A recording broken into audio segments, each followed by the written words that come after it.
ಯಾವ ವ್ಯಕ್ತಿ ದುರ್ಬಲತೆಯಿಂದ ಸೋಲುವುದಿಲ್ಲವೋ, ಯಾರು ಪ್ರಯತ್ನ ಪಡುವ ಸಾಹಸವನ್ನು ಹೊಂದಿರುವರೋ ಅವರು ದುರ್ಬಲತೆಯನ್ನು ಮೀರಿ ಬೆಳೆಯುತ್ತಾರೆ. ಅರ್ಥಾತ್ ದುರ್ಬಲತೆಯನ್ನು ಖಂಡಿತವಾಗಿಯೂ ಈಶ್ವರ ಕೊಟ್ಟಿರುತ್ತಾನೆ. ಆದರೆ ಘನತೆಯನ್ನು ಮನುಷ್ಯನೇ ನಿರ್ಮಿಸಿಕೊಳ್ಳಬೇಕು. ನೀವೇ ಯೋಚಿಸಿ ನೋಡಿ,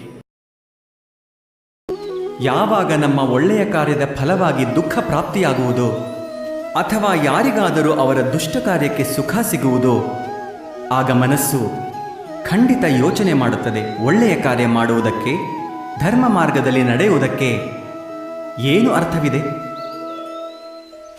ಆದರೆ ದುಷ್ಟ ಆತ್ಮಕ್ಕೆ ಏನು ಪ್ರಾಪ್ತಿಯಾಗುವುದೋ ಅದನ್ನು ನೋಡಿ. ದುಷ್ಟತನ ಮಾಡುವ ಹೃದಯ ಯಾವಾಗಲೂ ಚಂಚಲವಾಗಿರುತ್ತದೆ, ಅಸಮರ್ಥವಾಗಿರುತ್ತದೆ.